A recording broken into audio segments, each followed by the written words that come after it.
여기 세계고고학회 세미나장에서 아시아 고대사에 대해 논쟁을 벌이고 있습니다. 각 나라의 교수들이 모여 신랄한 토론을 벌이고 있는 와중에 한국의 고대사가 소개되자 모두가 입을 다물지 못하고 있는데요. 과연 세계의 석학들이 모인 자리에서 등장한 한국 역사는 무엇이었을까요? 안녕하세요. 저는 미국의 고고학자 베티라고 합니다. 벌써 고고학 연구를 한 지 31년이 흘렀고 연구를 할 때마다 새로운 유물들이 발견되는 바람에 늘 새로운 사료를 추가하며 연구를 진행하고 있죠. 땅속에 묻혀있는 고고학 사료들이 새로이 발견될 때는 설레는 마음과 함께 긴장되는 순간도 늘 존재하곤 합니다. 새로운 역사의 유물을 통해서 어떤 사람들이 사용하던 것일까 생각함과 동시에 제가 주장하던 이론이 틀렸다는 것을 인정해야 하는 경우도 대단히 많거든요. 세계 역사가 이렇게 되었다고 주장하다가 다른 쪽에서 새로운 유물이 발견된다면 저의 주장이 틀려버리거든요. 고고학은 주장과 가설을 통해서 이루어지는 것이 보통이고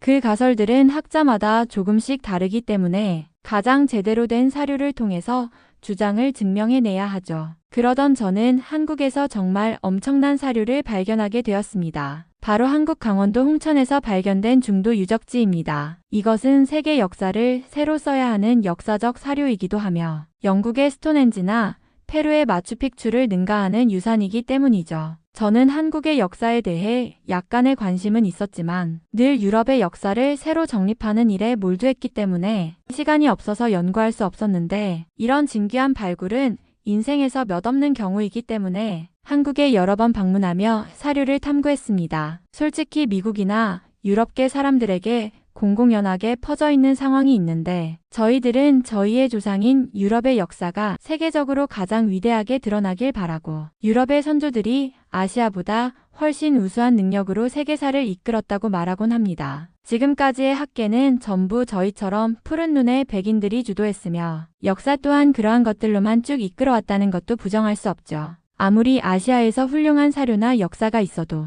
유럽의 역사의 아래에 있는 것으로 드러내곤 했거든요. 그러다 보니 아시아의 학자들은 그리 힘을 쓰지 못하는 것이 보통이고 아시아의 학생들 또한 저처럼 미국에 있는 교수에게 교육을 받고 그 연구를 통해 박사학위를 취득하면서 교수로 임용되곤 하죠. 그래서 아시아 각국의 교수들은 대개 유럽이나 미국에서 배운 역사적 지식으로 자국의 역사를 제대로 알지 못한 채 축소시켜서 연구하는 경우도 많습니다. 저는 이러한 학계의 상황을 정말 통렬하게 비판하는 편이지만 그러면서도 유럽의 역사를 더욱 화려하게 만드는데 일조한 것은 명백한 사실입니다. 그러나 저는 한국의 역사를 마주했고 그 진실을 알게 된 순간 세계의 역사가 한국으로부터 돌아간다는 생각까지 이어질 정도로 정말 충격에 빠지고야 말았습니다. 사실 아시아 변방의 작은 나라인 한국이 오랜 역사를 지닌 것도 너무 특이했고 중국이라는 거대한 나라가 있음에도 자국의 언어와 문자를 사용하며 역사를 이어간 것 또한 기적에 가까운 일이거든요. 중국에서도 한국을 함부로 대하지 못하는 것도 사실이고 심지어 중국인들은 오래전부터 한국을 이길 수 없는 라이벌처럼 여겼는데 그렇게 영토 차이가 많이 나는 국가끼리 서로를 라이벌로 여기는 것도 저희 같은 제3국의 사람이 볼 때에는 너무나 특이한 현상이니까요. 저는 그렇게 몇 해 전부터 한국에 대해 깊게 조사하고 연구했으며 다른 교수들보다 잠도 줄여가며 한국 역사를 하나하나 분석해갔습니다. 한국에는 세계에서 가장 많은 고인돌 유적이 있으며 그들은 아시아는 물론 세계에서 가장 오래된 농사의 흔적이 있는 것도 너무 신기했죠. 특히나 저는 고인돌을 보면서 정말 신기하다는 생각을 하는데요. 한국 고인돌의 그 밀집도와 다양성은 타국과 비교할 수 없을 정도로 압도적입니다. 세계적으로 고인돌은 유럽과 아프리카, 아시아 곳곳에서도 발견되지만 한국에서 발견된 고인돌은 양적인 면뿐만 아니라 구조적, 기능적 측면에서도 독특한 특성을 보입니다. 특히 한국의 고인돌은 지성묘, 탁자식, 바둑판식 등 다양한 형태로 구분되며 단순한 무덤을 넘어 당시의 사회구조와 의례 문화를 반영하는 중요한 유물로 평가됩니다. 또한 한국의 신석기 시대 유적을 살펴보면 이미 수천 년 전부터 정착 생활을 하며 농경과 어로 활동을 병행한 흔적이 뚜렷하게 남아 있습니다. 세계적으로 신석기 시대의 유적지는 다수 존재하지만 한국의 신석기 유적들은 특이하게도 온돌 문화의 초기 형태를 보여주는 구조가 발견되었으며 이는 혹독한 겨울을 이겨내기 위한 고도의 건축 기술이 이미 존재했음을 증명합니다. 그뿐만이 아닙니다. 강원도에서 발견된 선사시대의 수처럼 불에 탄 벼의 씨앗인 타나미는 한국이 동아시아에서 가장 오래된 벼농사 유적을 보유하고 있음을 시사합니다. 벼농사가 중국에서 전파되었다는 기존 학설을 뒤집을 수도 있는 중요한 발견이며, 이는 한국이 독자적인 농경 문화를 발전시켰을 가능성을 보여줍니다. 한반도에서는 청동기와 철기 시대에도 매우 뛰어난 금속공예 기술이 발견됩니다. 세계적으로 청동기 시대의 대표적인 유물로는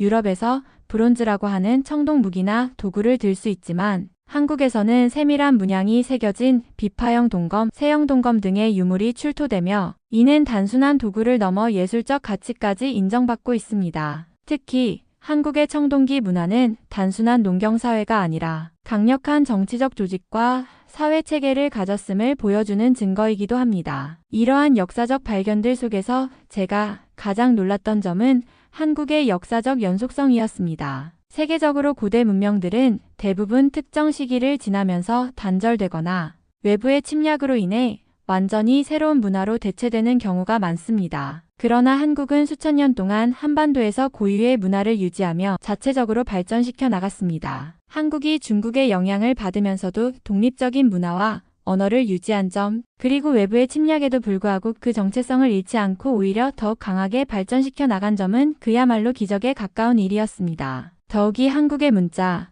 한글의 탄생은 세계 언어학계에서도 매우 독창적인 사례로 꼽힙니다. 대부분의 문자는 오랜 시간 동안 변형과 차용을 거치며 형성되지만, 한글은 체계적으로 창제된 인류 역사상 유일한 문자 체계입니다. 이러한 점에서 한국은 단순히 유물의 보존만이 아니라 역사적으로도 독보적인 위치를 차지하고 있습니다. 세계적인 고고학회에서 한국의 역사를 소개하자 많은 학자들이 충격을 받은 것도 무리가 아니었습니다. 기존의 학설과 서구 중심의 역사관에서 벗어나 한국의 유산이 세계 문명사에 중요한 영향을 미칠 수 있는 요소임을 깨닫게 되었기 때문입니다. 세계 고고학회에서 제 강연이 시작되자 학자들의 시선이 일제히 저에게 집중되었습니다. 고고학계에서 수십 년을 연구해온 베테랑들이었지만, 한국의 고고학적 발견에 대한 이야기를 듣기 위해 모인 이 순간만큼은 모두가 학생처럼 경청하고 있었죠. 저는 연단에 서서 천천히 강연을 시작했습니다. 오늘 발표에서는 한국의 선사시대 유적이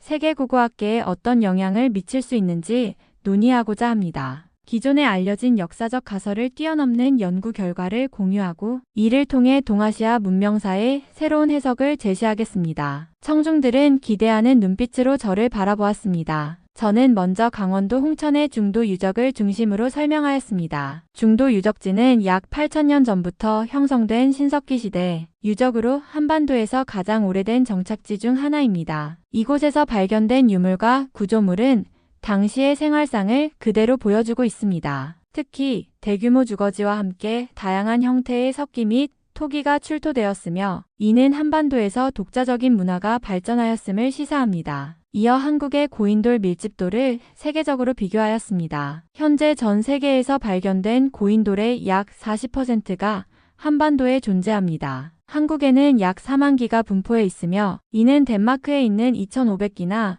프랑스의 4,500기와 비교했을 때 압도적인 수치입니다. 더욱 주목할 점은 한국의 고인돌이 단순한 무덤이 아니라 다양한 형식과 기능을 지닌 복합적인 구조물이라는 것입니다. 그렇다는 것은 한국이 세계 고인돌의 원조격인 나라일지도 모르며, 한국에서 인류 문명이 시작되어 전파되었다는 가설을 세워볼 수도 있는 것이죠. 몇몇 학자들이 자료를 검토하며 수치를 확인하는 모습이 보였습니다. 저는 추가적으로 한국의 선사시대 농업에 대한 연구 결과를 발표하였습니다. 최근 연구에 따르면 충청북도 청주에서 약 1만 5천 년 전에 타나미가 발견되었습니다. 기존에는 중국 양쯔강 유역에서 약 9천 년 전에 벼농사가 시작된 것으로 알려졌지만, 이 발견으로 인해 한반도에서도 독립적인 농업이 이루어졌을 가능성이 제기되고 있습니다. 이는 동아시아 농업의 기원을 다시 논의해야 함을 의미합니다. 몇몇 서구 학자들이 놀란 표정을 지으며 메모를 하는 모습이 보였습니다. 저는 계속해서 한국의 청동기 시대 문명을 소개하였습니다. 한국의 청동기 시대는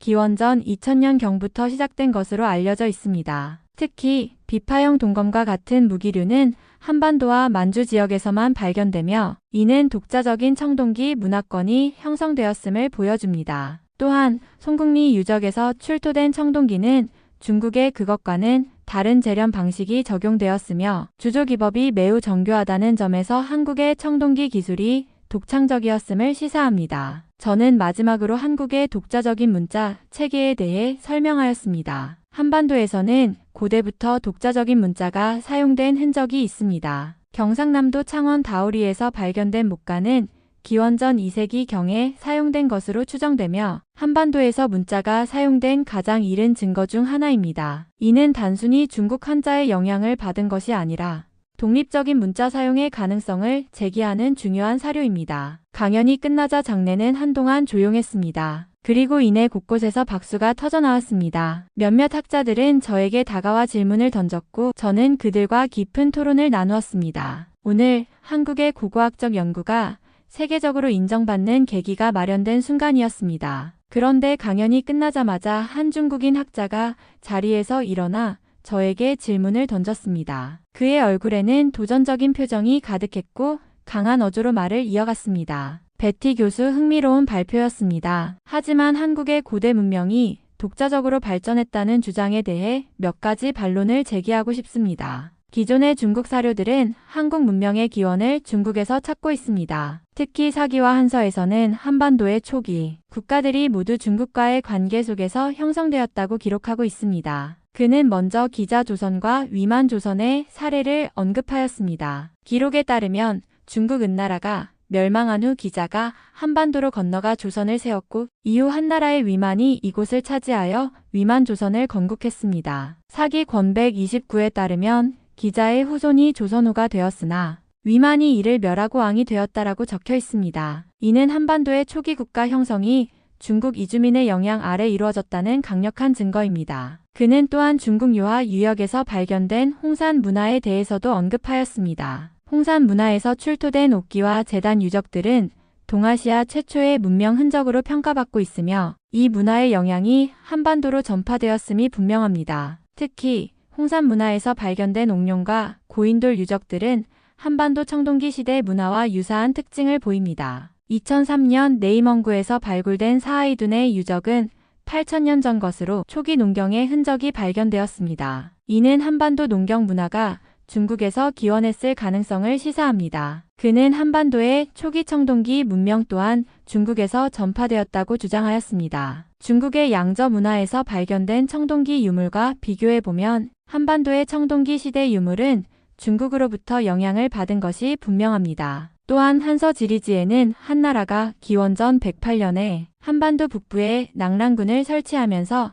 본격적으로 중국 문명을 전파했다고 기록하고 있습니다. 당시 낙랑군 인구는 약 40만 명으로 추정되며 이는 당시 한반도 전체 인구의 상당 부분을 차지했을 것입니다. 이처럼 한반도의 청동기 및 초기 철기 문화는 중국 문명의 일부로 보아야 합니다. 그는 마지막으로 한국의 문자가 중국 한자의 영향을 크게 받았다는 점을 강조하였습니다. 다우리 목간에서 발견된 문자도 결국 중국 한자의 변형일 뿐이며 고대 한반도에서 자체적인 문자가 사용되었다는 직접적인 증거는 없습니다. 또한 고려시대까지 한자는 한국에서 공식 문자로 사용되었으며 심지어 조선 왕조가 세종대왕 시대까지도 오랫동안 한자를 공문서에 사용했다는 점에서 한반도 문자는 중국 문명의 일부로 볼 수 있습니다. 그의 질문이 끝나자 장내에는 조용한 긴장감이 감돌았습니다. 청중들은 그의 주장이 얼마나 설득력이 있는지 판단하려는 듯 저를 바라보았습니다. 저는 침착하게 숨을 고르고 반론을 준비하였습니다. 저는 미소를 지으며 마이크를 잡고 천천히 입을 열었습니다. 흥미로운 지적입니다. 하지만 지금 말씀하신 홍산 문화가 과연 중국 문명의 기원인지 아니면 한국 문명과의 연관성이 더 깊은지에 대해 학문적으로 다시 살펴볼 필요가 있습니다. 저는 몇 가지 고고학적 증거를 기반으로 반론을 제시하겠습니다. 먼저 홍산 문화의 위치와 특징부터 짚고 넘어갔습니다. 홍산 문화는 유화강 유역에서 기원전 4700년경부터 2900년경까지 지속된 신석기 문화입니다. 주요 유적지는 내몽골 자치구 적봉시와 윤영성 일대에서 발견되었습니다. 그런데 이 지역은 역사적으로 고조선의 영역으로 추정되는 곳이며 삼국 유사와 환단고기 등의 기록을 보면 이곳은 단군 조선의 영향권 내에 있었다고 전해집니다. 중국 학자들은 홍산 문화를 중국 문명의 기원으로 보고 있지만 오히려 한반도와 더 밀접한 관계가 있습니다. 저는 발표 자료를 넘기며 홍산 문화의 대표적 유적들을 소개했습니다. 홍산 문화의 대표적 유적인 소화서 유적지에서는 한반도의 빗살무늬, 토기와 유사한 유물이 다수 발견되었습니다. 또한 1983년 발굴된 우하량 유적지에서는 대규모 제단, 신전, 무덤 등이 발견되었는데 이 구조가 후대의 고조선과 부여 문화에서 나타나는 제천당과 비슷한 형태를 띠고 있습니다. 저는 이어서 홍산 문화에서 출토된 유물들의 특징을 설명했습니다. 홍산 문화의 대표적 유물 중 하나는 옥룡과 옥벽입니다. 특히 우하량 유적에서는 옥룡이 37개나 출토되었는데 이는 이후 한반도에서 발견되는 사만시대의 옥기 문화와 연결됩니다. 또한 홍산 문화에서 나온 여성 조각상들은 한반도의 신석기 시대 유적지인 제주 고살리 유적과 유사한 형태를 띠고 있습니다. 이것이 단순한 우연일까요? 저는 고고학적 연대 측정 결과를 인용하며 반박을 이어갔습니다. 고고학적 연대 측정을 보면 홍산 문화의 주요 유적들은 기원전 3500만 3000년경으로 추정됩니다. 하지만 한반도에서는 그보다 더 오래된 신석기 시대 유적이 다수 발견되었습니다. 예를 들어 강원도 양양 오살리 유적에서는 기원전 6000년경의 빗살무늬 토기가 출토되었습니다. 또한 충북 청원 두루봉 동굴에서는 약 2만 년 전 인골과 석기가 발견되었는데 이는 홍산 문화보다 훨씬 앞선 시기의 한반도 인류 활동을 입증하는 증거입니다. 이제 홍산 문화와 고조선의 연관성을 강조할 차례였습니다. 무엇보다 중요한 점은 홍산 문화의 중심지였던 윤영성과 내몽골 지역이 후대의 고조선과 부여의 중심지로 자리 잡았다는 것입니다. 삼국지 위서 동의전에 따르면 부여와 고조선은 기원전 수천 년 전부터 이 지역에서 문명을 형성하고 있었습니다. 또한 윤영성 조양시에서는 기원전 2000년경에 청동기 유물이 출토되었는데 이는 한국의 비파형 동검과 동일한 계통으로 밝혀졌습니다. 저는 다시 중국 학자를 바라보며 차분하게 결론을 내렸습니다. 즉, 홍산 문화는 단순히 중국 문명의 기원이 아니라 한반도 및 만주 지역에서 이어진 한국 고대 문명의 일부로 볼 수 있습니다. 기원전 6000년경부터 신석기 문화가 꽃피었던 한반도에서 북방으로 문화가 확산되었을 가능성을 고려해야 합니다. 이는 단순한 추측이 아니라 유물의 연대, 문화적 특징, 역사적 기록을 종합적으로 분석한 결과입니다. 저의 설명이 끝나자 청중석에서는 웅성거림이 일었습니다. 중국 학자는 잠시 말을 멈춘 채 제 발표 자료를 살펴보았고 다른 학자들은 고개를 끄덕이며 제 주장을 곱씹는 듯 했습니다. 이제 세계 고고학계는 한국의 역사적 위치를 새롭게 바라볼 수밖에 없을 것입니다. 제가 발표를 마치자 장내는 한순간 정적이 흘렀습니다. 그러나 곧바로 웅성거림이 터져나왔고 세계 각국의 학자들이 박수를 치기 시작했습니다. 특히 유럽과 미국의 역사학자들은 놀랍다는 표정을 감추지 못하며 서로 의견을 주고받았고 일부는 자리에서 일어나 저에게 찬사를 보냈습니다. 반면 중국 학자는 난처한 표정을 지으며 노트에 무언가를 적기만 했습니다. 하지만 누구도 그를 신경 쓰지 않았고 오히려 학자들은 저에게 질문을 쏟아내기 시작했습니다. 그 중에서도 영국에서 온 역사학자가 마이크를 잡고 일어섰습니다. 그는 차분한 목소리로 자신을 소개했습니다. 저는 영국 케임브리지 대학에서 동아시아 역사를 연구하는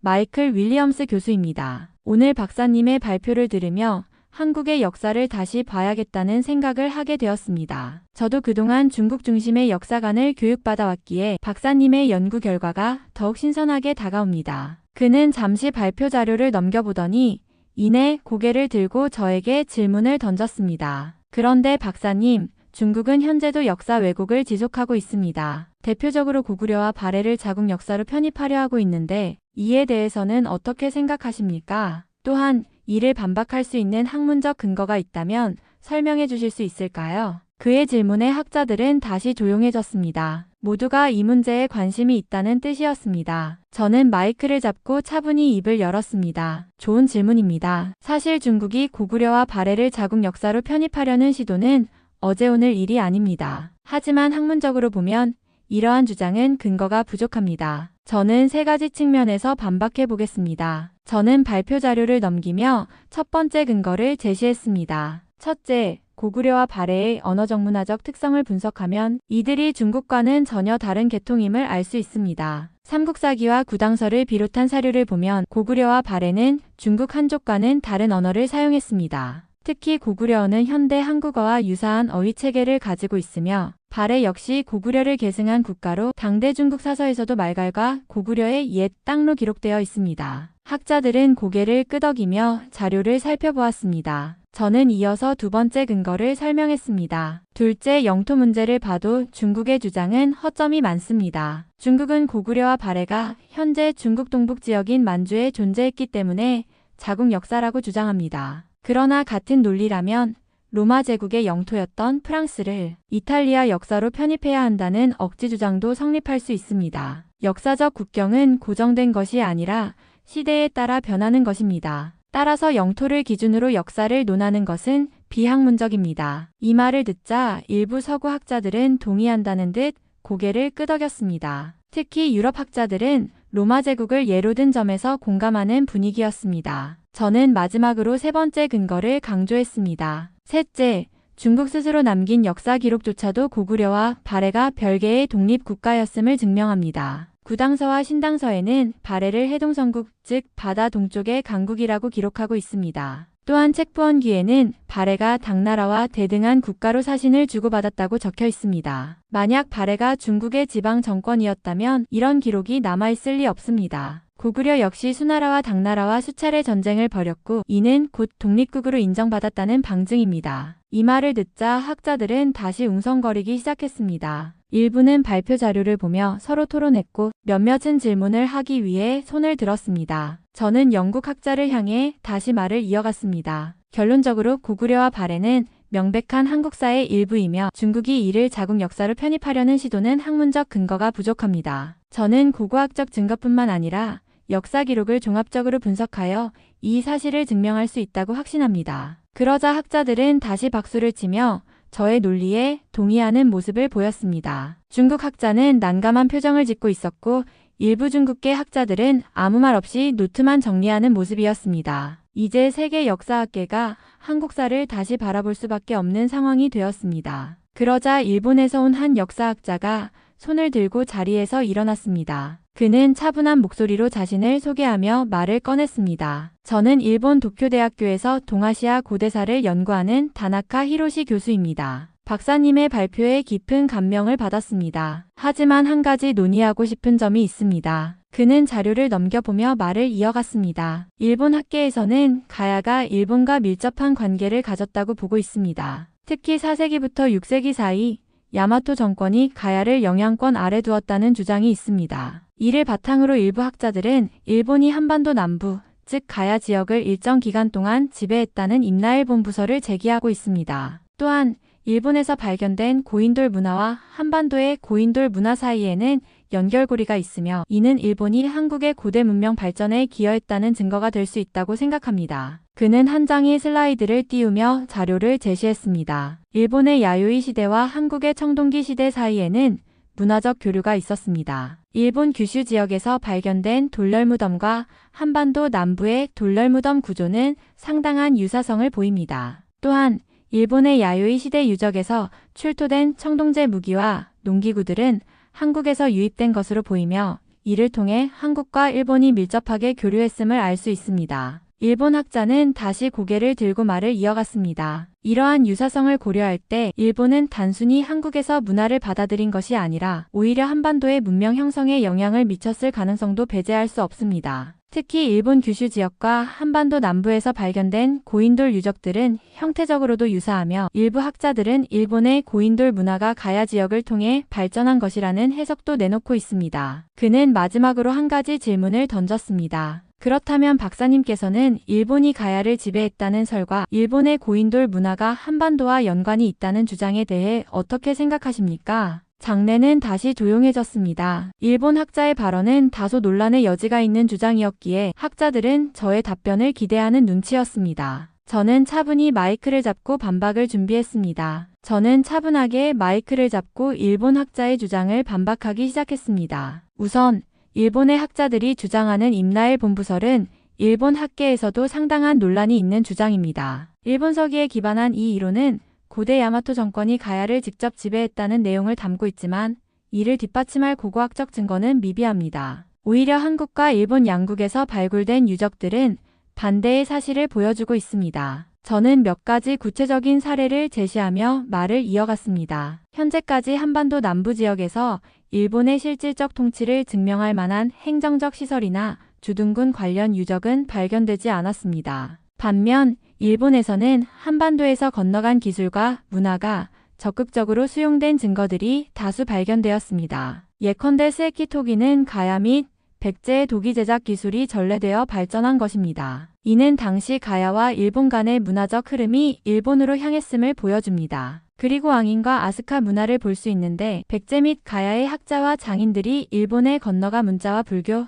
도기 제조법 등을 전수했습니다. 이는 일본 고대 문화 발전에 결정적인 역할을 했습니다. 즉, 가야와 일본의 관계는 종속적인 것이 아니라 문화와 기술을 교류하는 상호 협력적인 관계였습니다. 가야가 일본의 철기 문화를 전파했고 그 영향으로 일본의 야마토 정권이 성장할 수 있었습니다. 그런데도 일본 학계는 이를 마치 일본이 가야를 지배했던 것처럼 왜곡하고 있습니다. 저는 한 걸음 더 나아가 일본인들의 기원을 언급했습니다. 그리고 여기 계신 일본인 학자분들께 묻고 싶습니다. 일본의 기원을 연구해보면 일본인의 상당수는 고대 한반도에서 건너간 사람들의 후손입니다. 일본에서 발견된 유전학적 연구에 따르면 현재 일본인의 유전자는 한국과 밀접한 관련이 있습니다. 저는 일본의 최신 유전학 연구 자료를 언급하며 설명을 이어갔습니다. 2018년 일본 교토대학교와 국립유전학연구소의 연구에 따르면 현대 일본인의 유전자는 약 60% 이상이 한반도에서 건너간 집단과 일치합니다. 야요이 시대 기원전 300년서기 300년 이후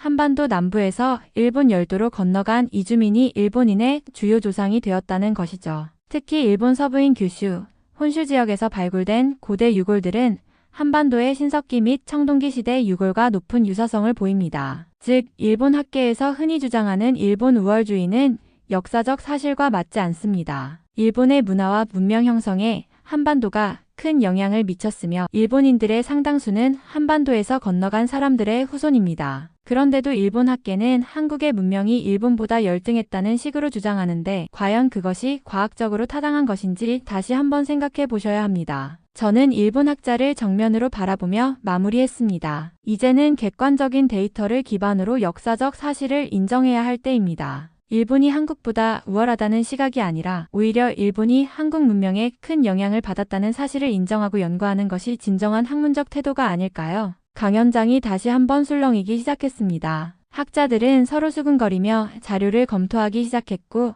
몇몇은 고개를 끄덕이며 수긍하는 모습이 보였습니다. 일본 학자는 당황한 듯 잠시 침묵했지만 더 이상 반박하지 못한 채 자리에 앉았습니다. 그때 중국 학자가 갑자기 자리를 박차고 일어나며 저를 향해 고함을 질렀습니다. 당신은 역사 왜곡을 하고 있습니다. 고구려와 발해는 분명 중국의 역사에 속하는 국가들입니다. 당신은 한국을 과도하게 미화하며 중국의 역사적 기여를 무시하고 있습니다. 이렇게 허위 사실을 퍼뜨리는 교수는 처음입니다. 중국 학자의 목소리는 강연장을 가득 메우며 긴장감을 더했습니다. 모든 눈이 그에게 쏠렸고 몇몇 학자들은 다소 불편한 표정을 지으며 자리를 떴습니다. 하지만 그 순간 예상치 못한 일이 벌어졌습니다. 중국 학자는 갑자기 제 멱살을 움켜잡았습니다. 그의 손은 강하게 제 어깨를 움켜잡았고 저는 그 압박에 잠시 당황했습니다. 그가 저를 노려보며 말했다. 당신, 이런 역사적 사실도 모른 채 교수라고 하는 건가? 이걸로 끝내지 않겠어. 주변에서 일순간의 긴장감이 돌았습니다. 일부 학자들은 이를 보고 조심스레 다가와 중재하려 했고 다른 이들은 경악하며 상황을 지켜봤습니다. 저는 그의 손길을 느끼며